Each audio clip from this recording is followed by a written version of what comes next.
Howdy folks, I'm Brian, I'm Amber. and here's some Reddit. Our first story is titled, Am I a Jerk for Not Being Truthful About My Marriage? So, this is going to be extremely weird. Me and my husband met in college, and we're part of a tight-knit friend group of 4 more people whom we are friends with to this day. So, due to personal reasons that I won't dive into, my husband asked me for marriage. It was supposed to be just a paper marriage and nothing emotional, which we had decided to end after some years. It was perfect for me because we all belong to South Asian country where women are expected to marry at a young age, and I had pressure from my family, so I did it and got to work on my career like I've always wanted. We were supposed to get divorced after 3 years, and only our friends knew the truth about our marriage. After only a year, my husband's sister and her husband died in an accident, and their children, a boy of 7 and a girl aged 10, had no one besides us. My husband does have a brother, but we were clearly a good option for the children, and we genuinely wanted to take care of them. I just fell in love with the children and being a mom to them. They were so young when we had them, and we just couldn't go through with the divorce because it would have been traumatizing for the kids who were just starting to adjust. And plus, I did have a really great relationship with my husband that I think we got along and were comfortable with each other and the idea of being a family. So we just kind of stuck with that. It's been 7 years now, and we never consummated our marriage and have no romantic relationship, and we don't intend to as well. His mom found out about that through our friend's parents, who apparently knew, and she is extremely disappointed in us. She wants him to have a real marriage and have true kids of his own. If we are not willing to do that, then we need to end this marriage and find our true partners. After us rejecting that and telling her that she gets to play her part of being a grandmother, she went insane and told everyone in our family, and we are getting a lot of heat from the people. So, am I a jerk? Update. Extremely overwhelmed by the responses here. I guess when we started living together, we saw how easy it was for us. We have talked about our arrangement. We just decided that this works well for both of us. We have good communication and just a mutual respect, and we don't need anything other than that.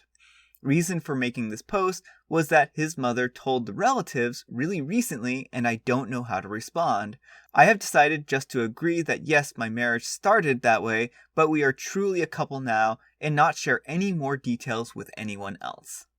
The reason our friends knew about this arrangement was because they helped us set it up, but I'll be more careful now. We'll update you guys after this mess gets sorted out. Thank you so much. I am truly grateful for everyone's advice. Alright, OP.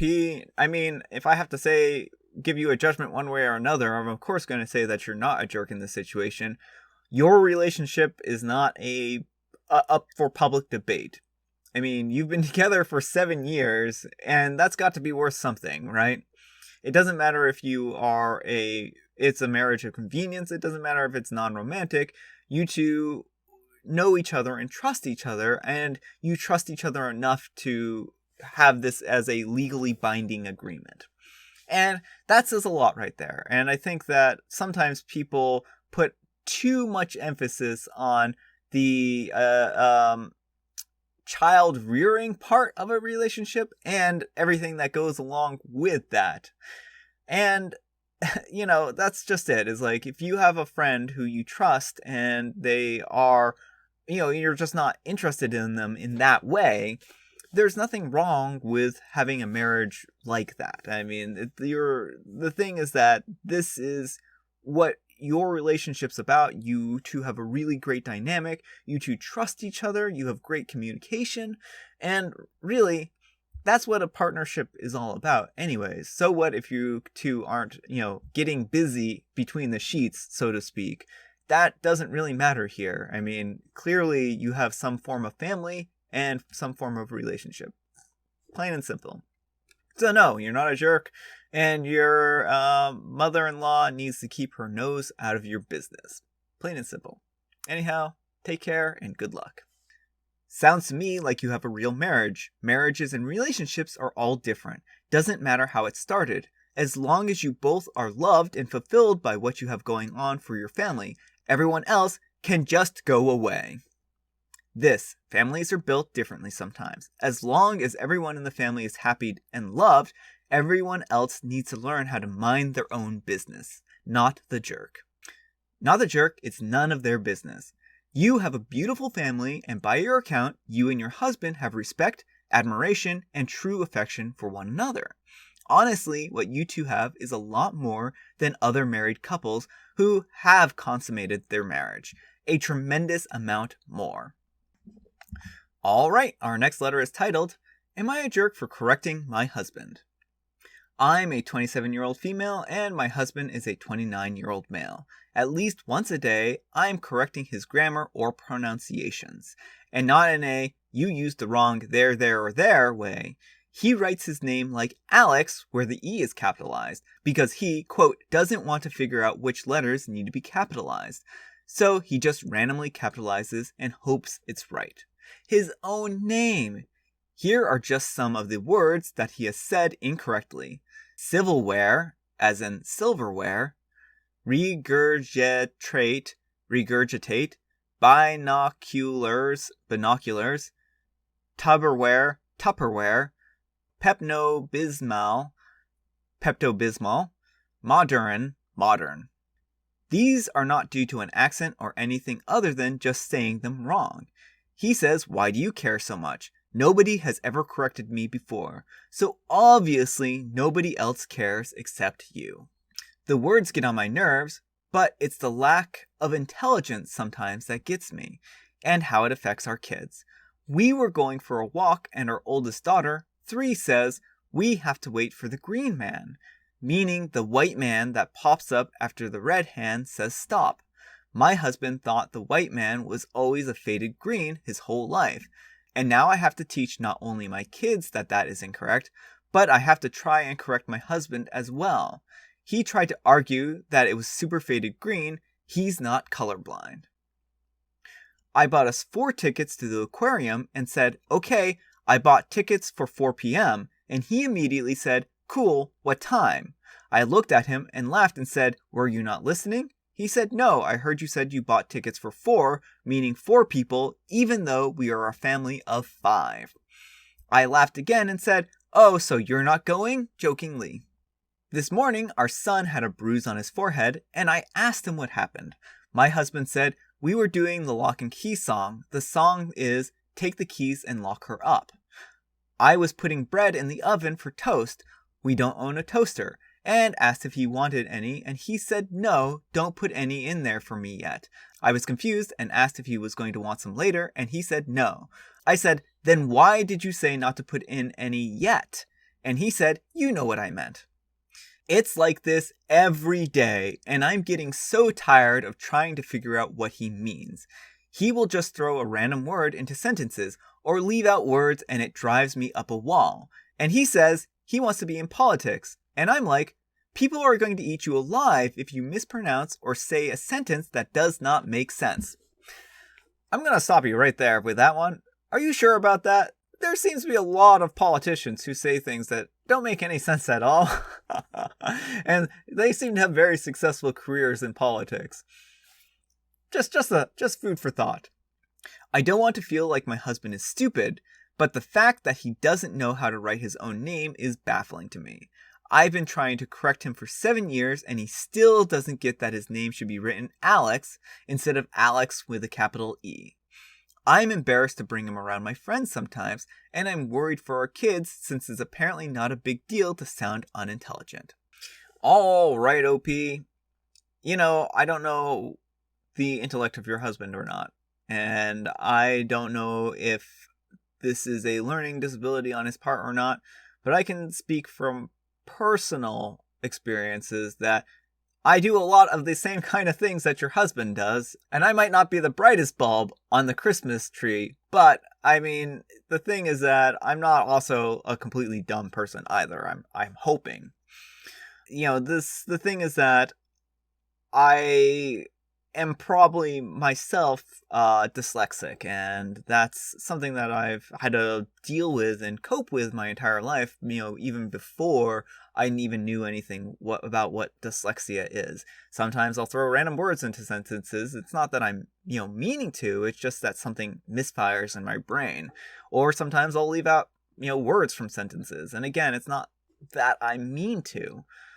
And there are other things that I'll do, like I'll say down when I mean up, or left when I mean right, and, all kinds of things, and that can make things confusing. Just ask Amber. Yes. She says yes. Well, it's not too bad, but it occasionally does get confusing. And so, I understand from your perspective that this is probably frustrating, and I mean, the person in the crosswalk that is a faded green color type thing, that's probably just general confusion. It sounds like he probably just thought that saw the red stop and the associated green with go, and thought of the walking person as kind of a faded green. I mean, they have different colors, I think. Sometimes they're close to a yellow color, so I don't think that it's necessarily unreasonable to assume that maybe when he was growing up, one that he saw was a faded green color. So I don't necessarily, and it could just be that he never really clicked with, what that the change, or that they were, meant to be white. So, I can understand your frustration here, and I can certainly understand why you would want your husband to be able to write his name correctly.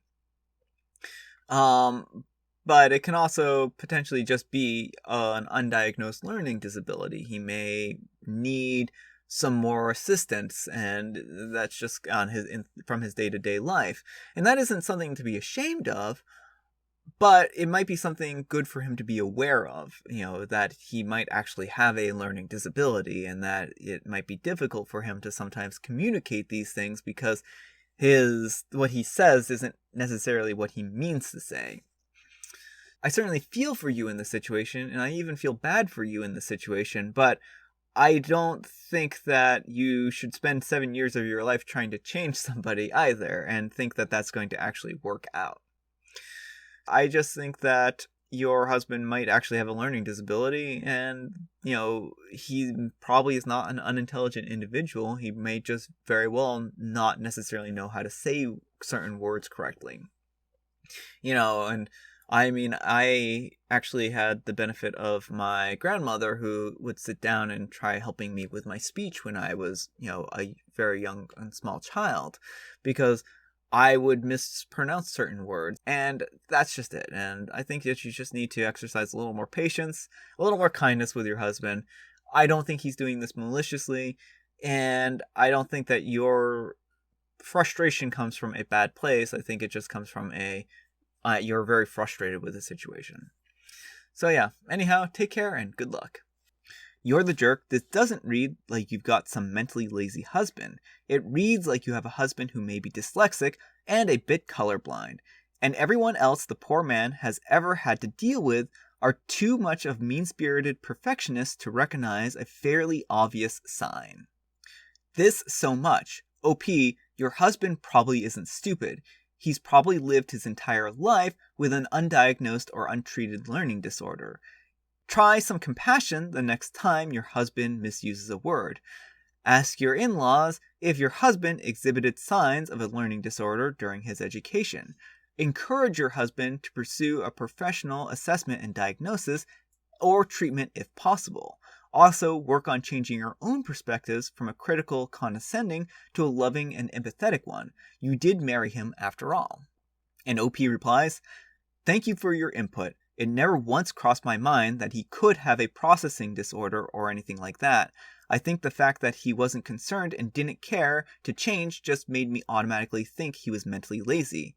Him being 29 years old and getting this far in life without him raising any red flags to be tested was what made me think that. He was tested for colorblindness in the military a few times. Thank you again for your comment." Yeah, the trouble is, a lot of these things have only been recently starting to kids are only recently starting to be tested for these things. Like when I was going through school, I don't really think people were tested for dyslexia. At least they weren't tested for dyslexia or ADHD or any of those kinds of things in the area that I was. But I actually grew up in a very rural area, so a lot of that could have be a big factor. So for me personally, I've never been diagnosed with any kind of thing like dyslexia or, ADHD, but as a child, looking at, my behaviors as a child, I can pretty well say that I was probably ADHD, and to this day, I'm still dyslexic. And I mean, again, I haven't ever been diagnosed personally, and I've made it pretty far in life, and, just it doesn't always mean just because someone isn't diagnosed doesn't mean that they aren't necessarily living with something that, impedes them in some way. So I was diagnosed with a developmental disorder as an adult. I went to a well-funded public school, and they knew there was something up with me. I had speech and language therapy as a kid, but there wasn't any diagnosis or anything like that. So even and this was in the mid to late 90s. So, even a little bit later, because I'm a little younger than Brian, I still think that there's a lot of schools that they, either didn't have the, resources. Yeah. Because what I've technically been diagnosed with didn't even exist then, because I have, at least I've been diagnosed with what's called social communication disorder, which is a new diagnosis, not a thing that existed when I was 8 years old in speech and language therapy. So, yeah. I mean, you just can't always tell that somebody has a developmental disorder or not. So anyhow, take care and good luck. Alright folks, that's all the time we have for today. I hope you enjoyed today's video. If you did, consider giving me a like. If you didn't, consider giving me a dislike. Thanks so much for watching, and I'll see you all tomorrow. Bye! And, I might not be the smartest bulb on the Christmas ball tree, but... and I might not be the smartest